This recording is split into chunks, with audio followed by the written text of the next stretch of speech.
এই মমতা ব্যানার্জি বলেছিল বাংলায় কোনো অকাবলে আন্দোলন হবে না, দিল্লি চলে যাও। কেন? বাংলাটা কি মমতার বাবা খালি সম্পত্তি? এখন আল্লাহর কোরআন মিটে যাবে বলছে। কোরআনের দুশমনদের বিরুদ্ধে লড়াই, এই লড়াইয়ে যারা জীবন দিতে পারবে হাত তুলে দেখা। তোর মুফতিও তোর সাথে জাহান্নামে যাবে, তোর পীরজাদাও তোর সাথে জাহান্নামে যাবে। কেন? আমার কাছে পীরজাদা আগে নয়, আমার কাছে আল্লাহর কোরআন আগে, আমার কাছে বাপ আগে নয়, আমার কাছে খোদার ঘর মসজিদ আগে, আমার কাছে আল্লাহ নবীর ঘর আগে। কিয়ামতের দিনে কোন পীরজাদা তোমাকে আমাকে বাঁচাতে পারবে না। বাংলার মুসলমানদের মসজিদ যখন বিজেপি দখল করতে চাইছে, এই বাংলার মুসলমানদের মাদ্রাসা যখন দখল করতে চাইছে, এই বাংলার মুসলমানদের কবরস্থানে যখন আঘাত দিচ্ছে, তুমি আমাদের সাথ দিলে না। আমাদের ভোটে তুমি সরকার হলে, উপরন্ত তুমি আমাদেরকে বলছো দিল্লি চলে যাও। আন্দোলন করতে নেমেছিল তাদেরকে তুমি জেল দিয়েছো। ওই জেল খাটার মধ্যে একজন হলো নওশাদ সিদ্দিকী, ওয়াকাবের জন্য জেল খেটেছে। আগামী দিন যদি আমরা কাউকে ভোট দিই, সেটা নওশাদকে দেবো, ঠিক না বেটে? হাত তুলে বলো, ঠিক না বেটে? বছর কচ্ছপের মতো বাঁচতে আমরা রাজি নয়, ঠিক তো নাকি? 1 ঘন্টা বাঁচবো, দুনিয়াকে প্রমাণ রেখে দিয়ে যাব যে আমি ছিলাম গাদ্দারদের দলে নয়, আমি ছিলাম ইতিহাস রচনাকারীদের দলে। যে বিহায়া নির্লজ্জা, তোমার হারাম খেয়ে খেয়ে খেয়ে খেয়ে জিভ এত বড় হয়ে গেছে, তুমি কোরআনের পক্ষে দুটো কথা বলতে পারছো না, তো চুপ থাকো। কমসে কম যে কোরআন মিটাতে চাইছে তার পক্ষপাতিত্ব করছো। এখানে কোন পীর বুঝি না, পীরজাদা বুঝি না, এখানে কোন আলেম উলামা মুফতি মাওলানা বুঝি না। আল্লাহর বাণী মানে আল্লাহর কথা, আল্লাহর কথাকে যে মিটে যাবে বলবে, তার পক্ষে যারা থাকবে তারা কখনো মুসলমান ইমানদার দাবিদার হতে পারে না, পারে না, পারে না, ঠিক না? এর পিছনে যে কি শয়তানি আছে বুঝতে পারছো না? কবে বুঝবে? এত সব রয়েছে, কারো নিয়ে এদের মাথায় বাজ পড়ে, ওই একটা ছেলের উপরে সবার হামলা। কেন বলেন? কেন? জানে সব কটা মুনাফিক গাদ্দার, এদের সমস্যা নেই, ওই একটা ইমানদার আছে। কথা বুঝে আসছে না? আমি লোভী হতে চাইছি না, কিন্তু আমাকে লোভ দেওয়া হচ্ছে না। হয়নি, চলে আয় মোটরসাইকেল দেবো, চলে আয় 10 লাখ টাকা দেবো, চলে আয় গাড়ির মাথায় ব্লু আলো লাগিয়ে দেবো। কি হচ্ছে না? কাই কাই কাই করে বেঁচে যাবি। কথা কষ্ট হচ্ছে, কিচ্ছু করার নেই বাপ। এতদিন ছিল পেটের লড়াই, এখন ওয়াকাব বাঁচাবার লড়াই। এতদিন ছিল রোজে রুটির লড়াই, এখন আল্লাহর কোরআন মিটে যাবে বলছে। কোরআনের দুশমনদের বিরুদ্ধে লড়াই, এই লড়াইয়ে যারা জীবন দিতে পারবে হাত তুলে দেখাও। নারে তাকবীর, নারে তাকবীর। এখানে কোন পীর বুঝি না, পীরজাদা বুঝি না, এখানে কোন আলেম উলামা মুফতি মাওলানা বুঝি না। আল্লাহর বাণী মানে আল্লাহর কথা, আল্লাহর কথাকে যে মিটে যাবে বলবে, তার পক্ষে যারা থাকবে তারা কখনো মুসলমান ইমানদার দাবিদার হতে পারে না, পারে না, পারে না, ঠিক না বেঠে? আরো চিৎকার বলো। তুমি এত বড় বিহায়া নির্লজ্জা, তোমার হারাম খেয়ে খেয়ে খেয়ে খেয়ে জিভ এত বড় হয়ে গেছে, তুমি কোরআনের পক্ষে দুটো কথা বলতে পারছো না, তো চুপ থাকো। কমসে কম যে কোরআন মিটাতে চাইছে তার পক্ষপাতিত্ব করছো, মানে তুমি তার পক্ষপাতিত্ব করো কি করে?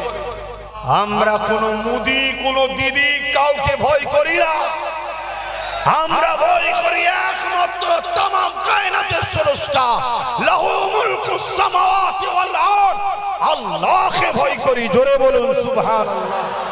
আতঙ্ক তৈরি করো, তাহলে এদের কবরস্থান ভাঙবো, চুপ করে দেখবে। এদের মসজিদ ভাঙবো, চুপ করে দেখবে। এদের মা বোনেদেরকে টেনে নিয়ে বাজারে নিলামে তুলবে, এরা চুপ করে দেখবে। যদি এদেরকে ভীতু না বানানো যায়, এরা যদি বীরের যা সিংহর মতো 1 ঘন্টা বাঁচবো, 1000 বছর কচ্ছপের মতো বাঁচতে আমরা রাজি নয়, ঠিক তো নাকি? 1 ঘন্টা বাঁচবো, তোমাকে প্রমাণ রেখে দিয়ে যাব যে আমি ছিলাম গাদ্দারদের দলে নয়, আমি ছিলাম ইতিহাস রচনাকারীদের দলে। জোরে বলুন সুবহানাল্লাহ। মিটালো কে? মিটালো কে? 199 জনের কপালে শহীদের মরণ রেখেছিল কে? আর 101 জনকে গাজীর মর্যাদা দিল কে? তাহলে তোমার আমার লস নাই। তুমি আমি জুলুমের বিরুদ্ধে, অন্যায়ের বিরুদ্ধে, সন্ত্রাসের বিরুদ্ধে, চোরেদের বিরুদ্ধে, খুনিদের বিরুদ্ধে, ওয়াকাবের দুশমনদের বিরুদ্ধে, মাদ্রাসার দুশমনদের বিরুদ্ধে, কোরআনকে মিটে যাবে বলে তার বিরুদ্ধে লড়ছি। আমরা যদি এই লড়াইয়ে মারা যাই আমরা হব শহীদ, আর যদি বাঁচি আমরা হব গাজী। জোরে বলুন সুবহানাল্লাহ, আরো জোরে বলুন সুবহানাল্লাহ। এখানে আমাদের লস নাই। লস আছে নাকি? মরলে শহীদ, বাঁচলে গাজী। সেই রাস্তা ছেড়ে দিয়ে কোন জাহান্নামের কাতারে যাচ্ছ মুসলমান? হ্যাঁ, ঘোমটার পিছনে যে কি শয়তানি আছে বুঝতে পারছো না? কবে বুঝবে? হ্যাঁ, কবে বুঝবে? এখনো বুঝার সময় হয়নি যে ঘোমটা দিয়ে আস্তে আস্তে দাদাকে বাংলায় ঢুকাচ্ছে, ঘোমটা দিয়ে এসে আস্তে আস্তে ঢুকাচ্ছে। এটা বুঝতে এখনো পাচ্ছ নি? যখন আমার ওয়াকাবের বিরুদ্ধে মোদী সরকার আমার ওয়াকাবের বিরুদ্ধে যখন আইন করলো, এই বাংলার মুসলমান সমস্ত রাজ্যে আন্দোলন হচ্ছে। এই বাংলার মুসলমান যখন আন্দোলনে নেমেছিল, এই মমতা ব্যানার্জি বলেছিল বাংলায় কোনো ওয়াকাবলে আন্দোলন হবে না, দিল্লি চলে যাও। কেন? বাংলাটা কি মমতার বাবা খালি সম্পত্তি? এই বাংলায় তুমি ভোট নেবে, এই বাংলার মুসলমানদের ভোট নেবে, এই বাংলার মুসলমানদের কাছে তোমার দলের কুকুরগুলোকে পাঠাবে যে ভোট দাও, ভোট দাও। আর এই বাংলার মুসলমানদের মসজিদ যখন বিজেপি দখল করতে চাইছে, এই বাংলার মুসলমানদের মাদ্রাসা যখন দখল করতে চাইছে, এই বাংলার মুসলমানদের কবরস্থানে যখন আঘাত দিচ্ছে, তুমি আমাদের সাথ দিলে না। আমাদের ভোটে তুমি সরকার হলে, উপরন্ত তুমি আমাদেরকে বলছো দিল্লি চলে যাও। এরপরও যারা আন্দোলন করতে নেমেছিল তাদেরকে তুমি জেল দিয়েছো। ওই জেল খাটার মধ্যে একজন হলো নওশাদ সিদ্দিকী, ওয়াকাবের জন্য জেল খেটেছে। আগামী দিন যদি আমরা কাউকে ভোট দিই সেটা নওশাদকে দেবো, ঠিক না বেটে? হাত তুলে বলো ঠিক না বেটে? কেন? সে ওয়াকাবকে বাঁচাবার জন্য একটা ছেলে সুপ্রিম কোর্টে লড়ছে। আর তোকে সরকার করলাম, তোকে 215টা সিট দিল মুসলমান, তোকে জিতালো এ জাতি। এ জাতি তোর উপরে ভরসা করলো, এ জাতি তোকে ভালোবাসলো। আর তুই এ জাতিকে বলছিস ওয়াকাবলি আন্দোলন করলে সব থেকে বড় দুশ্মন আমি হব। তার মানে মসজিদের হয়ে আন্দোলন করলে দুশ্মন ও আমাদের হবে। আমি মাদ্রাসা কেন বিজেপি ভাঙছো বললে আমাকে জেলে দেবে মমতা। কবরস্থান নিয়ে আন্দোলন করব, মোদি তুমি কবরস্থান ভাঙছো কেন? আমার ওয়াকাবলিতে দেবো না মোদি তোমায়। দিদির মুখে ব্যথা হচ্ছে, দাদার উপরে বোনের কত ময়া দেখেছো? এই দাদা দিদি সেটিংটা বুঝতে পারছো না, পারোনি? এখন মমতা মনে করেছে একটা মুফতির একটা পীরজাদাকে নিয়ে নিলে হয়তো আমার বেড়া পার হয়ে যাবে। তোর মুফতিও তোর সাথে জাহান্নামে যাবে, তোর পীরজাদাও তোর সাথে জাহান্নামে যাবে। কেন? আমার কাছে পীরজাদা আগে নয়, আমার কাছে আল্লাহর কোরআন আগে, আমার কাছে বাপ আগে নয়, আমার কাছে খোদার ঘর মসজিদ আগে, আমার কাছে আল্লাহ নবীর ঘর আগে। কিয়ামতের দিনে কোন পীরজাদা তোমাকে আমাকে বাঁচাতে পারবে না। কিয়ামতের দিনে আমিনার লাল তোমার আমার জন্য শাফাআত করবে। আজকে বলো আমিনার লালের দিনের দুশমন যারা, তাদের বিরুদ্ধে আমাদের লড়াই করা দরকার আছে না নাই? হাত তুলে বলো লড়াই দরকার আছে না নাই? তাহলে দিদি মুদির বিরুদ্ধে আমাদের ভোট দেবো না, দেবো না? জোরে বলো। দিদি মুদির পক্ষে থাকবেন না বিরুদ্ধে? জোরে বলো। বাংলার অলিতে গলিতে জানিয়ে দাও। কোরআনের সূরা বাকারার মধ্যে আল্লাহ বলছে আমাকে আমার হাবিবকে ছেড়ে তোরা যাদের দলদাস হবি তার হাতে আমি আল্লাহ তোদেরকে মিটাবো। অতএব আল্লাহ ও রাসূলকে ছেড়ে দিয়ে তোমরা যদি দিদিকে প্রাধান্য দাও, এর হাতেই আল্লাহ তোমাদেরকে মিটাবে।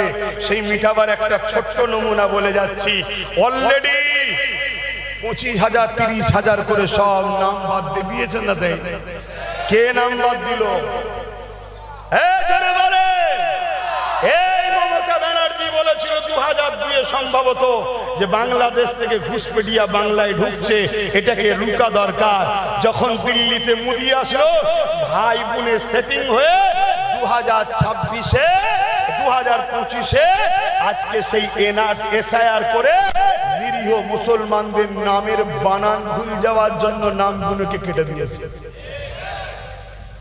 প্রথম যে লিস্ট বেরিয়েছিল সেই লিস্টে মুসলমানদের নাম বেরোয়নি, সেই লিস্টে মুসলমানদের নাম ছিল না। কিন্তু দেখলো যাদেরকে বাদ দিবার টার্গেট তারা তো সব এই দেশেরই। তখন নতুন করে ইচ্ছা করে কারো বাপের নামের আগে মোহাম্মদ আছে কি শেখ আছে, ছেলের নামের পরে আছে ডিলিট। কারো বিয়ের আগে খাতুন আছে, বিয়ের পরে বিবি হয়ে গেছে কি বেগম হয়ে গেছে, হলো কেন ডিলিট। শুনছেন তো নাকি? কিন্তু আপনাদের বলে যাচ্ছি, এই সমস্যাটাও যদি সমাধান করতে চান, ভয় আল্লাহকে খাবে, ইমানদারের ক্ষমতা তৈরি করুন। কথা মাথায় ঢুকছে? হ্যাঁ। কেন? এটা কেসের মামলা হয়ে গেছে। আপনার হয়ে কেস যে লড়বে সেমন শক্তিশালী লোককে দরকার তো, তা না করে লাস্টে কালো কোট পরে সুপ্রিম কোর্টে গিয়ে যে বিচারটা ছিল বিচারপতি কি বলে নির্বাচন কমিশনের হাতে, তার থেকে কেড়ে নিয়ে বিচারপতির হাতে তুলে দিল। কেন? আমাদের দাবি ছিল একটাই, আগে ভোটার তারপরে ভোট। প্রায় 90 লক্ষ লোকের এখন ক্লিয়ার হয়নি। এক্ষুনি যদি ভোট করতে যায় তাহলে ঘিরে ফেলবে অফিস। তাহলে কি করা যাবে? অমনি দিদির সঙ্গে সেটিং। দিদি যে সুপ্রিম কোর্টে বলল এটাকে বিচারপতি বলে নির্বাচন কমিশনার ভুল করছে, বিচারপতির হাতে তুলে দিল। বিচারপতির বিরুদ্ধে লড়বে নাকি? ক্ষমতা আছে কারো? দেখো ওর হাত থেকে টেনে দিল। এই গাদ্দারকে চেনো? গাদ্দার যদি না চেনো, তোমাদেরকে আগামী দিন কচু কাটা করা হবে। শুনছো? গাদ্দার যদি চিনতে পেরে যাও, মাথা তুলে বাঁচবে। শুনছো? আর এই কথাগুলো আমি জানিয়ে দিই বলে দিনের শেষে সব কিছু থেকে ঘুরিয়ে এনে বাজারে শুধু একটাই কথা বলবে, কি আব্বাসের সাথে বিজেপি সেটিং আছে।